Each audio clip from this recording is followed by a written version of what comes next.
Pembangunan ibu kota negara di Kalimantan Timur terus berlanjut. Namun, ada keinginan ibu kota tetap di Jakarta, seperti disampaikan Partai Keadilan Sejahtera (PKS). PKS menganggap DKI Jakarta masih layak menjadi pusat pemerintahan.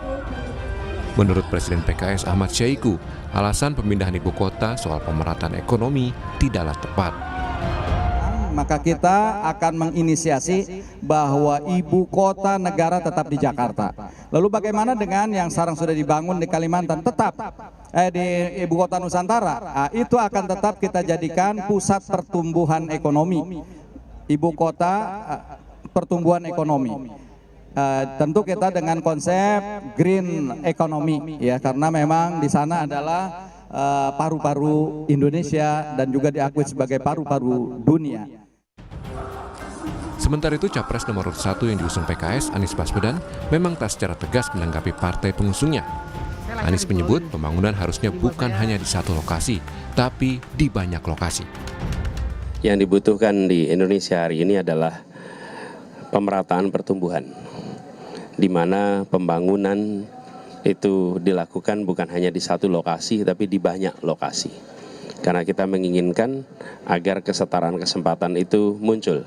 Jangan sampai kita membangun hanya di satu lokasi yang justru menimbulkan ketimpangan baru. Apa kata pemerintah? Menteri Investasi, Kepala BKPM, Bahlil Lahadalia mengatakan pembangunan ibu kota Nusantara adalah amanat undang-undang. Bahlil turut menyatakan salah satu partai pengusung Anies, PKB, setuju dengan pembangunan IKN. Apa yang mau dikritik, itu kan PKB juga setuju, itu kan undang-undang. Jadi kita itu di negara ini harus berjalan berdasarkan undang-undang. Partai Amin itu kan juga PKB kan, dan itu adalah undang-undang. Dan sekarang IKN jalan terus. Ya itu merupakan kewajiban, apanya yang menjadi masalah? Ya, pernyataan itu mengganggu investor nggak Pak? Enggak. Pengaruh investor nggak Pak? Mungkin mengganggu pasangan Amin kali, investor enggak. Nanti kita lihat. Otoritas IKN sebelumnya menyebut tak hanya infrastruktur yang dibangun di IKN, tapi juga mencakup pembangunan sumber daya manusianya hingga bisa menyaingi kota-kota dunia. Tim Liputan, Kompas TV. Saudara, meski pembangunan ibu kota Nusantara adalah amanat undang-undang, tapi tetap ada yang ingin ibu kota tetap di Jakarta sebagai pusat pemerintahan, seperti keinginan Partai Keadilan Sejahtera. Adu gagasan pemindahan ibu kota kini jadi konsumsi saat pemilu dan kampanye Pilpres dan juga partai politik dimulai di pemilu 2024. Kita ulas bersama juru bicara dari masing-masing calon presiden dan calon wakil presiden dari Timnas Anies Mohaimin Amin. Ada Muhammad Khalid di studio. Selamat pagi, Assalamualaikum Mas Khalid. Selamat pagi, Assalamualaikum. Waalaikumsalam warahmatullahi wabarakatuh. Lalu dari TKN Prabowo Gibran sudah hadir juga melalui sambungan virtual. Ada Andre Rosiade, dan dari TPN Ganjar Mahfud ada Yusuf Lakaseng. Selamat pagi, Bapak-bapak. Pagi Radi, pagi Assalamualaikum, Andre. Oke, saya ke pengkritiknya dulu. Partai Keadilan Sejahtera yang juga jubir Anies Mohaimin. Ada apa dengan IKN sebenarnya? Ya, ini sebenarnya bukan hal baru ya, karena ini merupakan penegasan. Oke. Jadi kemarin kita melakukan rapat pimpinan nasional sekaligus kick-off kampanye nasional. Oke. Jadi PKS ingin menegaskan bahwa sikap PKS terkait ibu kota negara setelah kita mendapatkan aspirasi dari berbagai kelompok masyarakat, tokoh masyarakat, akademisi, pakar dan sebagainya, kita ingin Jakarta tetap sebagai ibu kota negara. Oke. Dan apa yang sudah berjalan saat ini, kita mendukungnya, kita ingin mendorong Kalimantan itu sebagai salah satu pusat pertumbuhan ekonomi. Oke. Dan setiap wilayah itu kami meyakini bahwa seperti Kalimantan misalnya, dia memiliki competitive advantage atau daya saing dalam hal ekonomi hijau. Oke. Ekonomi yang melestarikan lingkungan hidup. Karena Kalimantan kita mengakui, dan bahkan bukan hanya kita, tapi juga dunia, sebagai paru-paru dunia. Karena di sanalah pusat keanekaragaman hayati, lingkungan hidup, dan disinilah kita menginginkan pusat pertumbuhan ekonomi itu bukan hanya di Jawa, tapi di berbagai wilayah kita ingin pemerataan di sana. Oke. Tapi apakah Jakarta sekarang sudah semakin semerawut, dan bagaimana dengan narasi bahwa IKN ini didirikan untuk berkontribusi terhadap perekonomian juga di wilayah timur yang kini baru 15% terhadap tingkat perekonomian nasional kontribusinya di wilayah timur ini. Dah berangkat dari situlah kita argumennya, justru kita ingin mendesak, ingin memberikan tawaran gagasan bahwa pemerataan ekonomi, pemerataan pembangunan itu bukan dengan memindahkan ibu kota. Sebagai contoh, studi Bank Dunia mengatakan bahwa ada berbagai kota di Jakarta, di Indonesia itu mengalami financing gap atau kekurangan dana dalam meleverage ya kota-kota itu bisa menjadi kota yang maju. Itu sekitar 140 triliun, itu studi Bank Dunia. Sehingga kami ingin mendorong agar pemerataan itu bukan dengan memindahkan ibu kota. Tapi dengan apa? Membesarkan kota yang kecil, kota yang menengah menjadi besar, kota kecil menjadi menengah, sehingga pemerataan itu dirasakan oleh semua. Dan itu berdasarkan kepada tadi daya saing dari masing-masing wilayah. Sehingga dana pembangunan IKN yang begitu besar, hampir sekitar 500 triliun ya, 400 sekian triliun, itu bisa kita berikan ya alokasi anggarannya untuk memajukan pemerataan ekonomi bukan hanya di Kalimantan yang sudah berjalan saat ini, tapi masing-masing wilayah, kota-kota itu akan bisa kita dorong. Di Amin misalnya, itu kita ada sebuah rencana besar untuk memajukan sekitar 14 kota. Sehingga ada The New Jakarta sebagai pusat ekonomi. Sehingga pusat-pusat ekonomi itu akan tumbuh. Misalnya, kalau kota-kota itu awalnya dia belum bisa menjadi kota besar, yang sekarang menjadi kota menengah, kita leverage, kita injek ya, sehingga kita majukan di situ. Sehingga pemerataan bisa berjalan. Artinya simpelnya masyarakat atau publik melihat pernyataan dari PKS dan juga Anies Mohaimin begitu bahwa Jakarta sebagai pusat pemerintahan dan IKN sebagai pusat perekonomian begitu ya. Jadi kalau memang selama ini keinginan pemerintah ini dibalik begitu ya. Kalau Jakarta perekonomian, di sana pusat pemerintahan. Nah, bagaimana dengan pendapat Anda, Bung Andre, dari narasi yang dikemukakan Bung Khalid tadi? Ya, tentu Radi, kita menghormati pendapat saudara kita PKS ya. Namanya dalam dunia demokrasi berbeda pendapat, berbeda pilihan itu hal yang lumrah dan mari kita saling hormati. Nah, bicara kembali soal IKN, IKN itu sudah diatur oleh undang-undang. Ya, siapapun yang menjadi presiden maka melaksanakan undang-undang itu kewajiban. Ya, nah di mana undang-undang itu juga dibahas secara bersama-sama antara pemerintah dengan DPR. Jadi ini bukan produk sembarangan atau bukan produk abal-abal ya. Nah, jadi jangan sampai kalau setiap pergantian pemimpin harus mengubah kebijakan yang diatur undang-undang. Jadi ini ada dasar hukumnya yang tentu harus kita laksanakan siapapun presiden terpilih. Kecuali memang PKS nanti bisa merubah undang-undang. Ya. Yang kedua, yang ini yang perlu dipahami publik ya. Bagaimana beban Jakarta sebagai kota. Bagaimana potensi Jakarta bisa menjadi kota yang tenggelam. Kita tahu Jakarta saat ini adalah pusat pemerintahan dan juga pusat bisnis sudah tidak mampu menanggung beban kependudukan. Beban itulah yang harus dipindahkan sebagian. Nah, dengan jumlah penduduk yang kita lihat datanya sekarang Jakarta itu sekitar 10 juta orang dan luas wilayah itu hanya cuma 661 km persegi. Jadi kalau kita lihat kepadatan penduduk Jakarta itu hampir lebih kurang 15.000 sampai 16.000 penduduk per kilometer persegi. Nah, dan ini menjadikan DKI Jakarta adalah salah satu kota terpadat di dunia. Apa dampaknya? Sebentar. Air tanah di 1 kilometer persegi terus disedot oleh sebagian besar sekitar 16.000 warga, itu akan menyebabkan ya permukaan tanah di DKI amblas 6 sampai 18 cm per tahun. Jadi tidak heran ya kalau nanti Jakarta diprediksi akan tenggelam. Nah, inilah yang harus kita bagi bebannya. Makanya dipilihlah IKN Penajam Pasar menjadi ibu kota negara kita. Jadi ada pembagian peran ya. Bagaimana nanti IKN menjadi pusat pemerintahan, DKI Jakarta menjadi pusat bisnis dan perdagangan. Nah, bicara soal dan ini menunjukkan bagaimana orientasi pemerintah tidak lagi hanya Jawa sentris terhadap pembangunan, tapi menjadi Indonesia sentris. Itu dua hal ya.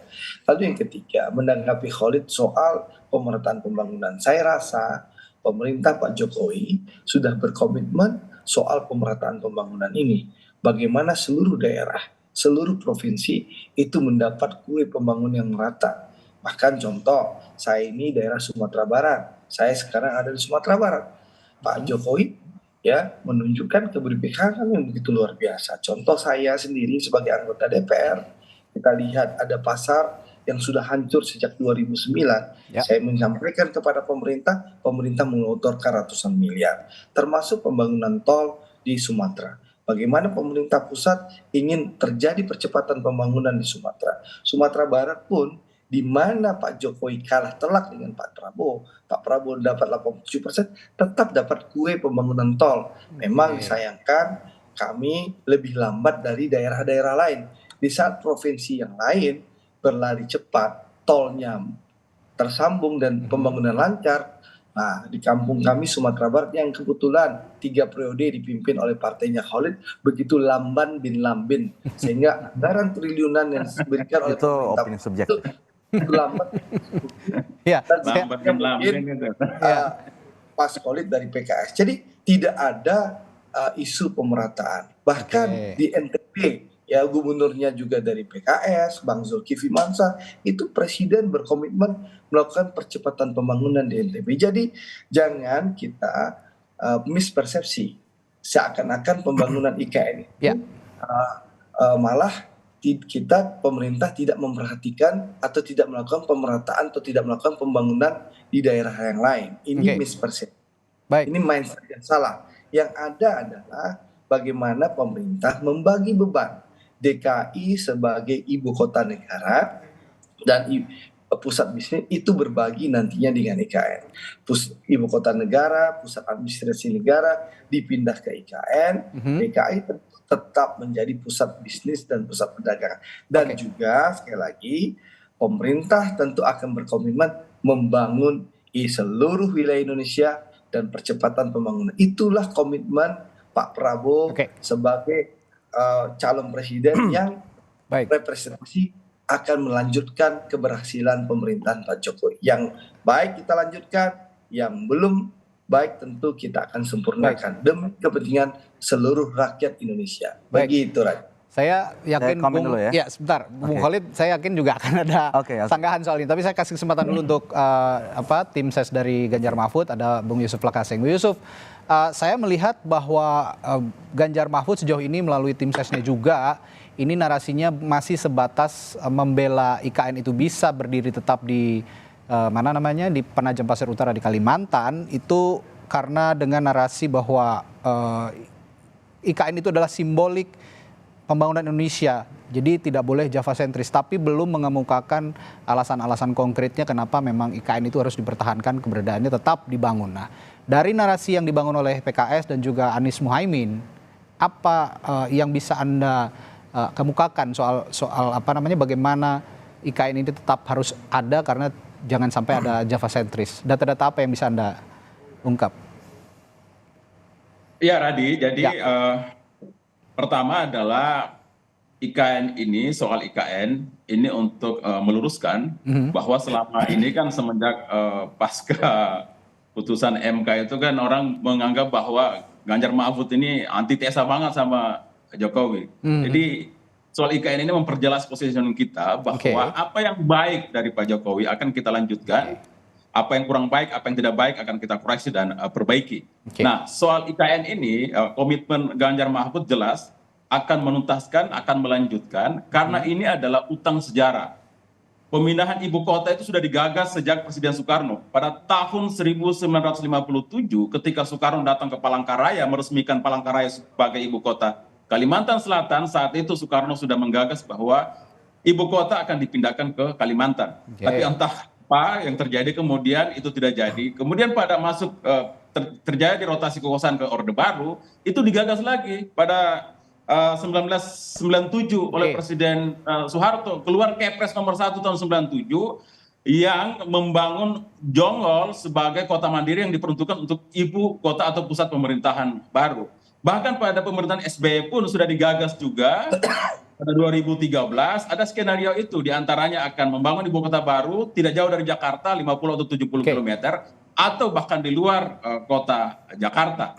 Kenapa bagi kami IKN penting? Karena dia adalah titik keseimbangan untuk keadilan pembangunan serta sebagai simbol Indonesia yang futuristik. Karena kan IKN ini kan dibangun betul-betul menjadi kota modern, ya, bahkan menjadi forest city dan smart city. Jadi di situ akan betul-betul dibangun sebuah kota yang nyaman untuk ditinggali, nyaman untuk bekerja, nyaman untuk bermain, nyaman untuk belajar. Saya kira itu ada dalam poin visi misi Prabowo Mahfud Ganjar Mahfud di percepatan pembangunan, di poin soal percepatan pembangunan ekonomi berdikari berbasis pengetahuan dan nilai tambah. Tapi begini Bung Yusuf, untuk menjawab narasi ketimpangan itu tadi. Maaf Bung Yusuf, untuk menjawab narasi ketimpangan itu sendiri, argumentasi logisnya apa? Selain kita berbicara soal sisi simbolik saja dan juga historis begitu, yang bisa ditangkap oleh publik, bagaimana kita lebih nyaman seperti yang Anda katakan tadi, tapi apa yang bisa didapat begitu kira-kira kalau misalnya IKN tetap berdiri di sana?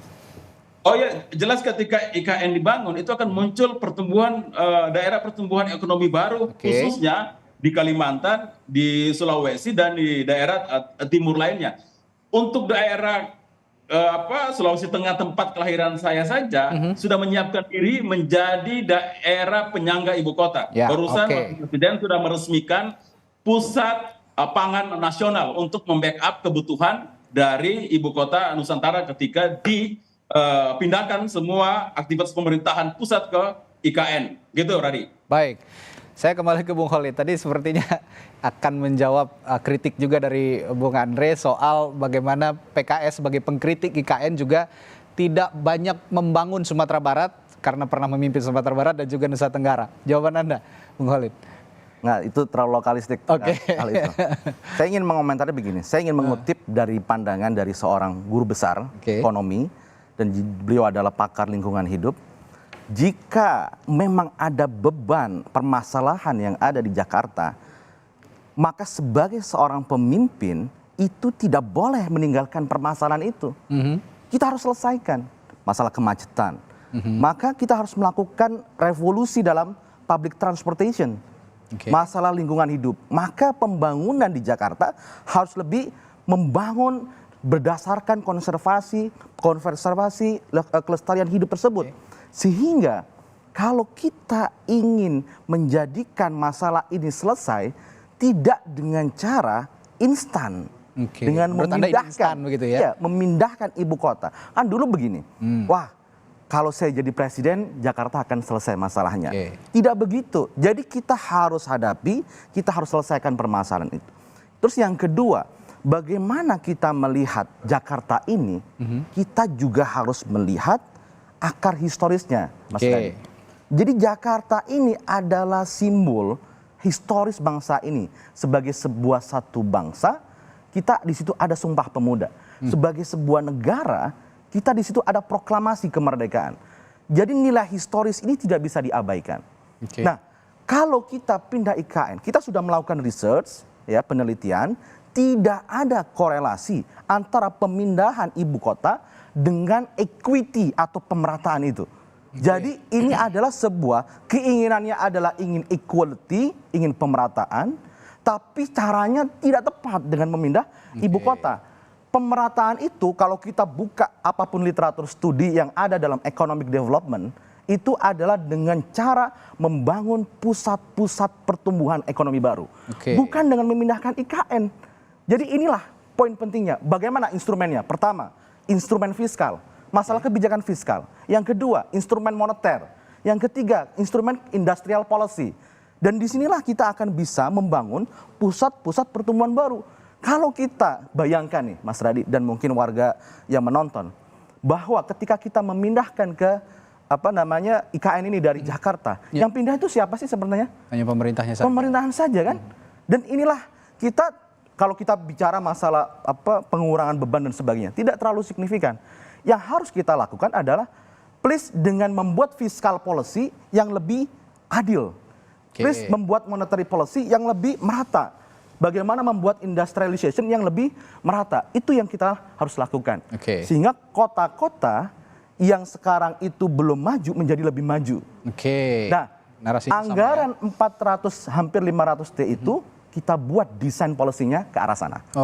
Ya. Nah, nanti setelah jeda saya akan tanya ke Bung Andre. Ini bagaimana menjawab ini juga bahwa sebenarnya memindahkan ibu kota negara dari Jakarta ke IKN ini hanya memindahkan pemerintahnya saja, tapi pemerataan ekonominya tidak ikut juga ke sana karena tetap warga Jakarta juga diyakini ataupun bisnismen besar gitu ya, investor besar akan tetap menetap di sini begitu ya menurut Anda, dan bahwa gagasan dari Anies Baswedan dan juga Timnas Amin tadi bahwa yang kota menengah jadi kota besar, kota kecil jadi menengah, itulah namanya pemerataan ekonomi. Nah, bagaimana Anda menjawab itu? Nanti setelah jeda Bung Andre akan saya tanyakan ke Anda, tetaplah bersama kami di Sapa Indonesia Pagi. Kembali di Sapa Indonesia Pagi, kita masih bahas soal ide dan gagasan bagaimana nasib IKN ke depan setelah Pilpres 2024 yang berganti kepemimpinan dari pemerintahan Presiden Joko Widodo Ma'ruf Amin. Dan saat ini saya akan kembali bertanya kepada Bung Andre bahwa ada narasi dari Anies Baswedan sebagai capres nomor 1. Saya bacakan, Bung Andre, ketika tujuan membangun kota baru dan ibu kota baru dengan alasan pemerataan, maka itu tidak menghasilkan pemerataan baru. Mengapa? Karena itu menghasilkan kota baru yang timpang dengan daerah di sekitar. Nah, kalau menurut Pak Anies, kalau mau meratakan ekonomi Indonesia, maka bangun kota kecil menjadi menengah jadi besar di seluruh Indonesia. Bukan membangun satu kota di tengah hutan, dan ini yang justru akan menimbulkan permasalahan baru dan juga ketimpangan. Nah, argumentasi dari Anies Baswedan, jawaban Anda bagaimana, Bung Andre? Sekali lagi, pemerintah ini sudah berupaya semaksimal mungkin melakukan pemerataan di berbagai wilayah. Saya kasih contoh tadi, NTB, ya Nusa Tenggara Barat, gubernurnya dari PKS, Bang Zulkifli Mansyah. Ya, Pak Jokowi kalah di NTB. Tapi apa yang terjadi? Triliunan rupiah digelontorkan oleh pemerintah pusat, oleh Pak Jokowi dalam rangka percepatan pembangunan di NTB. Apa yang terjadi sekarang? Pertumbuhan ekonomi di NTB itu luar biasa. Bahkan di saat pandemi COVID, luar biasa tumbuhnya. Itu apa menunjukkan bahwa apa yang disampaikan Mas Anies itu sudah dilakukan oleh Pak Jokowi. Kadang memang kalau kita berkata-kata, berjanji memang indah. Apalagi kalau kita punya kemampuan narasi dan bicara yang luar biasa. Indah dan manis kita dengar. Tapi realisasinya kadang berbeda dengan janji dan fakta. Contoh, saya ini pendukungnya Mas Anies di 2017. Kita tahu janji misalnya, kami akan tolak reklamasi. Tapi faktanya di zaman Mas Anies itu jembatan PIK 2 ke PIK 3 itulah lancar jaya, dan reklamasi itu sukses luar biasa pengusaha reklamasi itu. Nah, ini contoh bahwa kadang saya jawab nanti ya. Janji manis, bicara dalam kampanye itu lancar dan manis. Tapi bicara pemerataan, sebentar sebelum Khalid masuk, pemerataan itu sudah dilakukan oleh pemerintah sekarang. Jadi ini persepsi yang berbeda, ini mindset yang berbeda. Jadi jangan seakan-akan disampaikan bahwa membangun IKN menyebabkan tidak ada pemerataan pembangunan di daerah lain. Itu persepsi yang salah. Itu narasi yang menyesatkan. Nah, satu lagi saya ingin sampaikan bahwa membangun ibu kota baru itu juga menunjukkan kita menggeser orientasi pembangunan. Bahwa tidak lagi Jawa sentris tapi Indonesia sentris. Lalu yang selanjutnya kita melihat pembangunan IKN ini bukan hanya membangun fisik tapi membangun peradaban baru. Contoh apa yang kita lakukan membangun peradaban baru juga selain IKN. Bahwa pembangunan kereta cepat Jakarta Bandung itu membangun peradaban baru Oke. juga. Dan satu hal yang paling penting saya menjawab Khalid tadi, bahwa Khalid menganggap seakan-akan lari dari masalah. Pemerintah tidak lari dari masalah. Pemerintah terus membenahi Jakarta. Bagaimana pemerintah membangun MRT, membangun LRT, ini menunjukkan bagaimana pemerintah ingin membenahi transportasi Jakarta. Baik. Lalu pemerintah melalui PLT Gubernur DKI, Pak Heru, juga sekarang bekerja keras bagaimana ya menyelesaikan PR-PR yang tertinggal di bawah kepemimpinan Mas Anies yang lalu, soal dampak lingkungan, yang hal-hal yang disebutkan Khalid tadi itu lagi dikerjakan oleh pemerintah pusat dan PLT Gubernur DKI. Apa yang disampaikan oleh Khalid tadi. Tapi memang sekali lagi Radi, kalau bicara itu mudah. Ya apalagi kalau punya kemampuan lidahnya panjang, bicaranya manis, kadang melenakan. Tapi memang fakta dan eksekusi kadang beda dengan mulut manis seperti itu. Sebelum saya ke Bung Khalid, saya juga yakin akan menjawab hal ini. Saya ke Bung Yusuf dulu. Bung Yusuf, asal tidak sama begitu, publik bisa disajikan argumentasi yang lain bahwa apa yang jadi dasar Ganjar Mahfud nanti atau yang dijanjikan oleh Ganjar Mahfud jika IKN ini akhirnya rampung, berhasil begitu dilanjutkan oleh pemerintahannya Ganjar Mahfud nanti jika terpilih?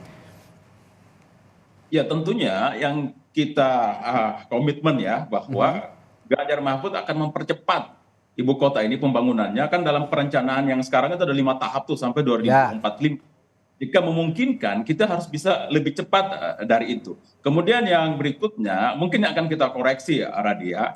Kan dalam undang-undang IKN itu bahwa pemerintahan di IKN itu kan ditunjuk langsung lewat model otorita gitu ya. Nah mungkin dalam proses transisi pembangunan itu oke, karena untuk percepatan. Tapi ketika sudah normal, selesai pembangunan, sudah normal menjadi sebuah ibu kota, maka sebagai kota baru yang futuristik sudah seharusnya pemerintahannya juga demokratis. Harus dipilih oleh rakyat sama seperti pemerintahan di daerah-daerah lain. Mungkin pemerintahannya selevel pemimpin tertingginya wali kota, kemudian ada anggota parlemennya sebagai pengawas dari eksekutif. Tetap akan ada pilkada di sana. Itu yang kita perbaiki dari proses IKN dalam perjalanan selanjutnya.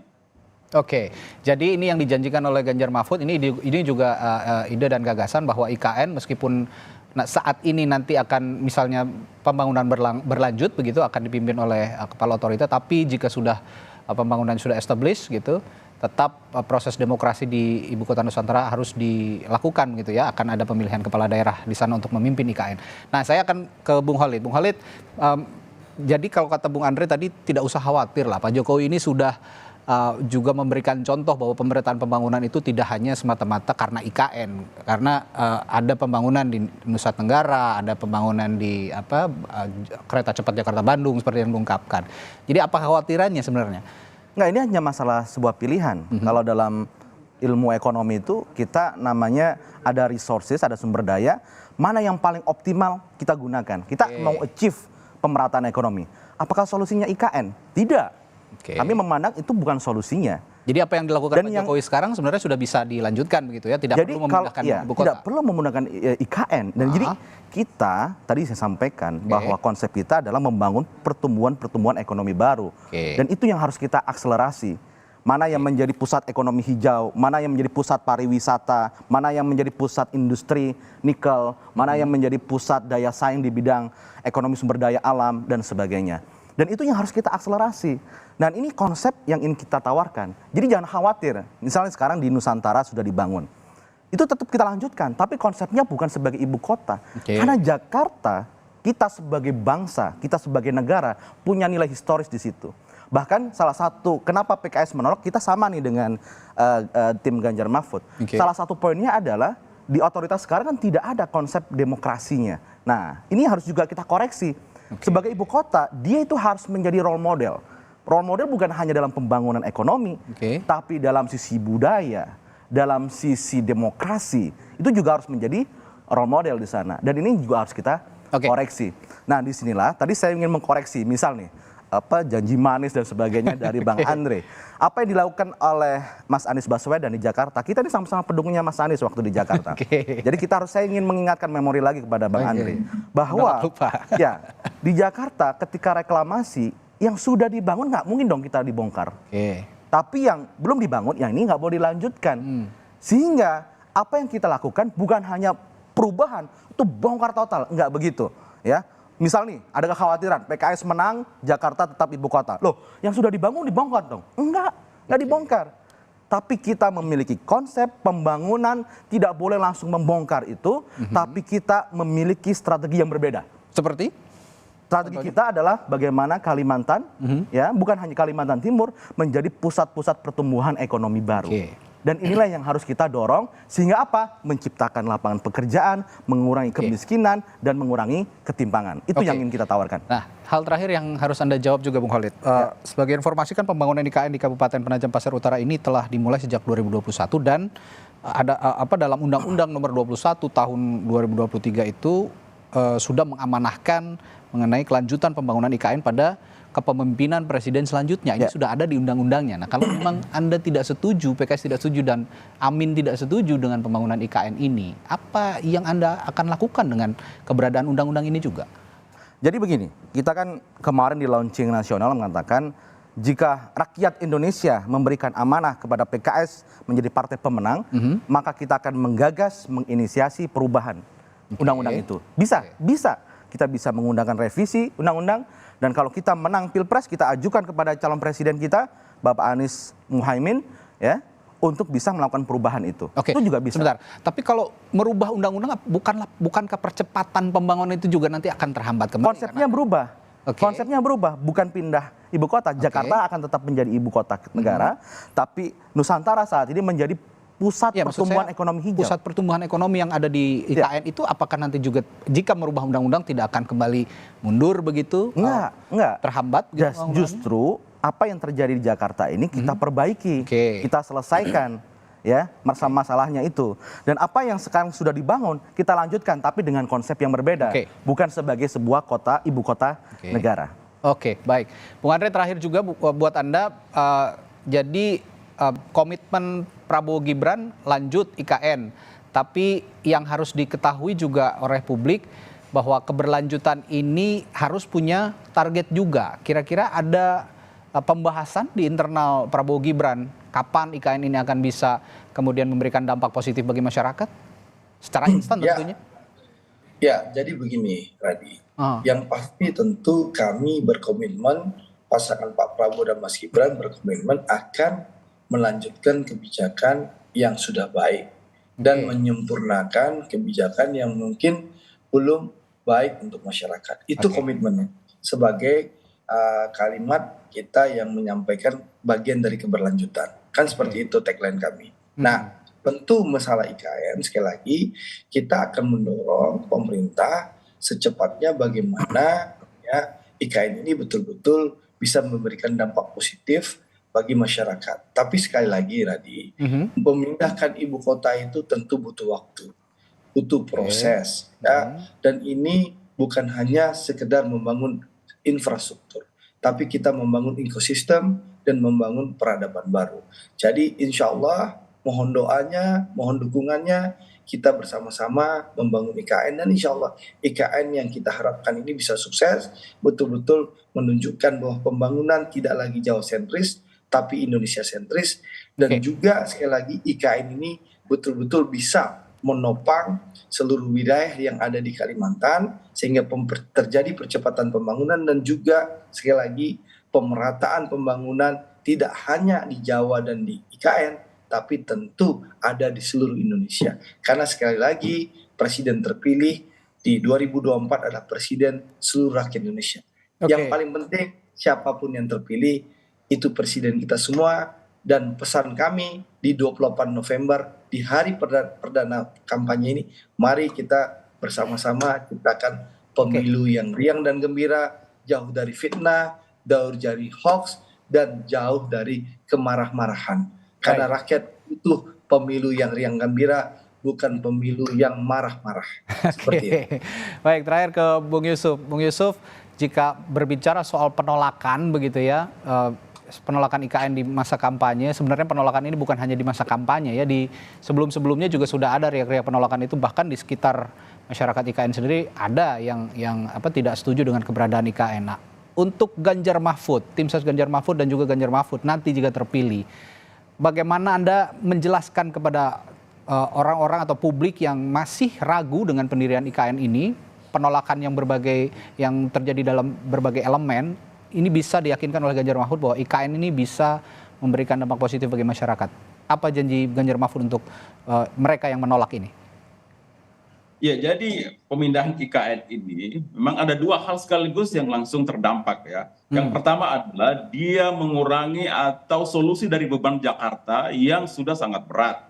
Karena kan daya dukung lingkungan Jawa dan Jakarta itu sudah overdosis, harus dipindahkan. Kemudian ketika IKN dipindahkan, itu juga sekaligus menjadi daerah pertumbuhan ekonomi baru di timur.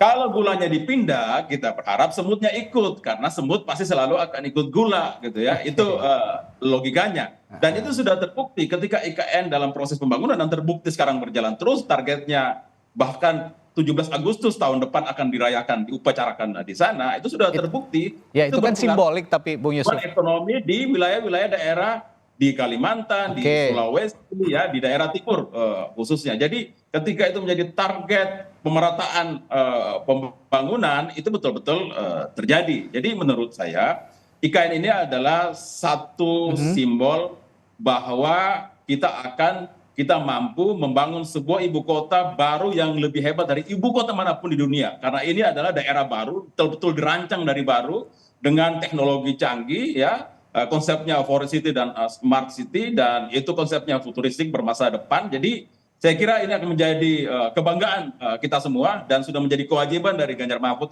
untuk melanjutkan ini. Sekali lagi ya, kami katakan bahwa Ganjar Mahfud itu tidak benci dengan Pak Jokowi ya. Tapi kalau Pak Jokowi melakukan kesalahan, kita akan dengan keras mengkritiknya. Itu yang sudah kami lakukan dalam proses MK sebelumnya. Tapi ketika ada program yang bagus, hilirisasi, pembangunan IKN, kita berkomitmen untuk melanjutkannya, menuntaskannya setuntas-tuntasnya, secepat-cepatnya. Tapi soal pembangunan hukum, soal pembangunan demokrasi, kita akan koreksi, kita akan perbaiki dengan sebaik-baiknya juga.